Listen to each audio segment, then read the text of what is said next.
It sure is, now I have complete domain over this world and hell. Ha ha ha ha. Izuku then looked up to the sky. Izuku. Now then, there is just one step left. Izuku looked back down to his subordinates. Izuku. Conserve your strengths, ignore this lowly humans, the real battle will start soon enough. Lords. Understood. Izuku then floated away. Izuku. Now then, I could really use a place to stay for now. Izuku raised his hands from the ground. A big castle was formed. Izuku. Now this does fit me. Izuku then looked down to see commotion in his forces down below. Izuku then saw as one figure made his way beating the low-level demons Angela, all beaten and bruised. A maniacal grin spread through his face. Izuku. Well well, what do we have here, All Might's dog? What do you possibly want? Angela. I'm here to beat you Midoriya. Izuku. Beat me, ha ha ha ha ha ha. Oh my, that's a good joke. I haven't heard something so funny since I read about the stock market crash of 1929. Ha ha ha ha ha. So many orphans. Angela. I'm not joking. Izuku. Oh wait, you weren't. Then let me laugh even harder. Ha ha ha ha ha ha ha. What do you even expect to accomplish? Albert isn't here to save you now. Angela. I will beat you with my own strength. Izuku. You don't understand, do you?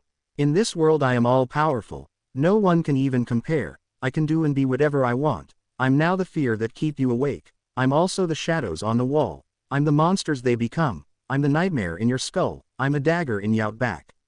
An extra turn upon the rack. I'm the quivering of your heart, a stabbing pain, a sudden start. In other words, I am all powerful. I could kill you right now if I wanted to. Angela. Then do it. Izuku. And where's the fun in that? Angela. Then you will regret it. Angela began to charge her punch, but Izuku simply tapped the air and Angela's quirk deactivated. Angela. What? Izuku. I removed your quirk and your magic, will you behave better now? Angela. WWW. Izuku. As I said, I could kill you, but you see, you have been a pain in my ass for a long time now, so I want to give you some special treatment. You will have the front rows to see the end of the world. Ha ha ha ha ha. Izuku was then engulfed in a barrage of flames, but as the flames dispersed, Izuku emerged unscathed. Izuku then turned in the direction the flames had came from. Izuku. Ah, Endahor. Endeavor. Bastard. I will make you pay. Izuku. Wow, wow, you seem to be pretty lit up. What do you say if you cool down a little? Izuku then snapped his fingers and Endeavor was now frozen in a cube of ice. Angela. You are a maniac. Izuku. Sure I am, what's your point? Albert. High exorcism. Izuku turned around and created a barrier to protect himself from Albert's attack. Izuku.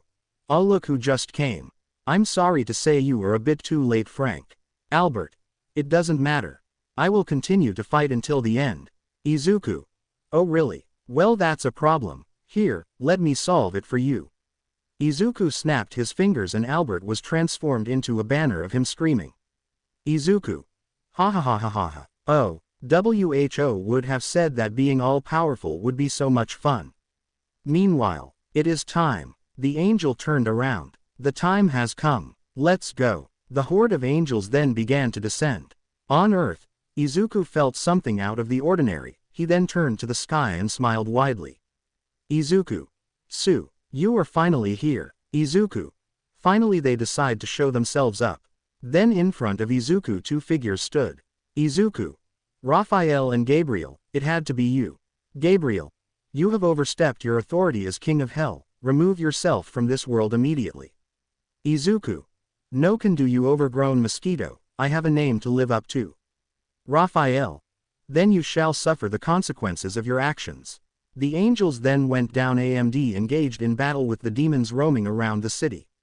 While they easily dispatched of them, they ran into the lords of hell. Hikori used his tentacles to stab multiple angels at once. Gasser used his variety of powers to eradicate as much angels as he could, while Veneer kept summoning his dolls, which ended up overwhelming the angels with sheer number, and then they exploded to kill them.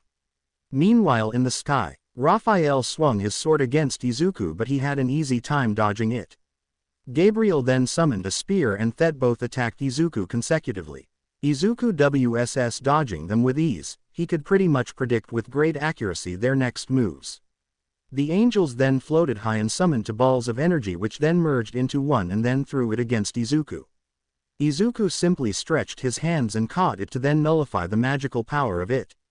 The angels took advantage and then landed one hit each on Izuku. Izuku. Ha ha ha ha ha. Oh no, you beat me. Just kidding. Izuku quickly regenerated and then turned around and threw a blast of dark energy himself at the angels which they had to dodge. The angels then went in full power on attacking Izuku, but he didn't even seem to care as he would just easily regenerate from the attack and laugh at the angels' failed attempt to beat him. Izuku then released a shockwave which sent the angels back. Izuku. What don't you seem to understand?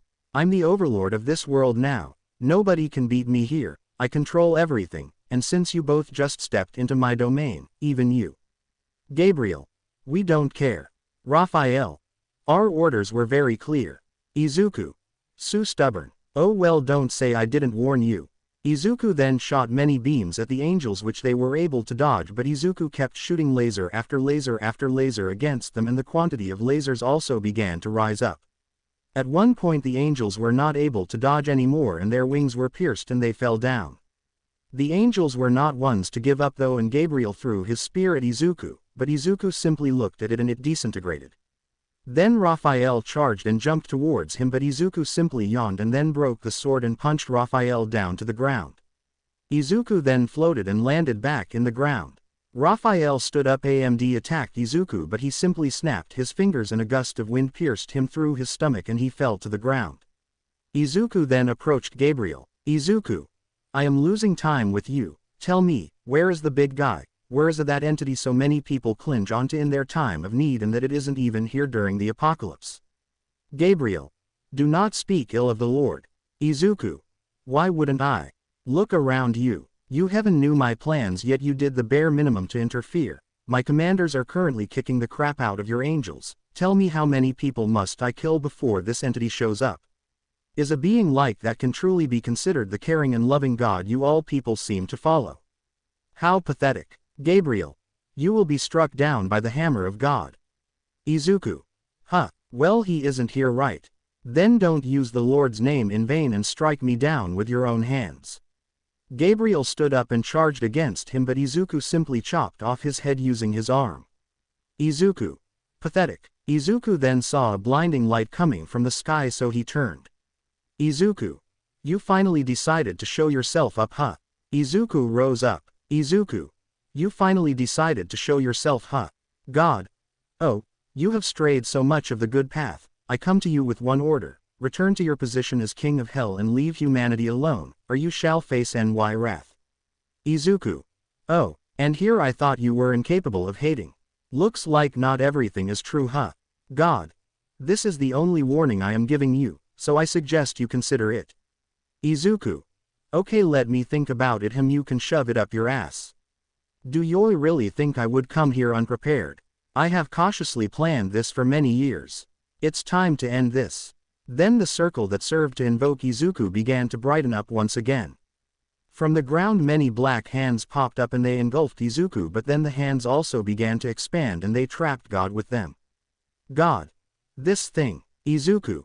Don't underestimate the power of spells. Ha ha ha ha ha. That circle was not just for invoking me. Now, time to make you a part of me. Izuku then grabbed the hands and began to pull God towards him. As they reajed each othe, they began a strength fight as God refused to be absorbed. The clash of force WSS so great that the very fabrics of reality began to distort, and all over the universe their clash of forces felt as a giant cosmic earthquake. God. Why are you doing this? Izuku. You are one to ask. You set me in this path after all. You are the one who allowed me to do everything I have done until now, yet you still question my motives. Don't make me laugh. God. Even if you absorb me, you will never be a god. Izuku. Oh really, we will see about that. Izuku then used all of his strength, which released a shockwave that pretty much obliterates all the buildings in the area. With the help of the hands, he began to pull him in. Izuku. Finally, my dream will CLME true. I will not be trapped by laws again. I will be that which I always wanted to be.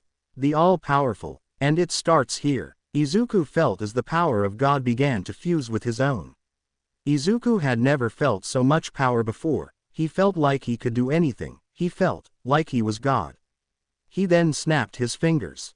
Izuku could be seen floating in a black, empty void. Izuku. I did it. I finally did it. All this power. This is something not even I would have been able to imagine. This is great. I will never be bound by laws again. I will do as I please. Izuku looked around to literally see nothing. Izuku. You said I would never be a god. We will see about that. Time to make a new universe, one forged at my image. Snap. The end. I hope you guys enjoyed this video and make sure to like and subscribe to the channel. Now we will see you in the next video.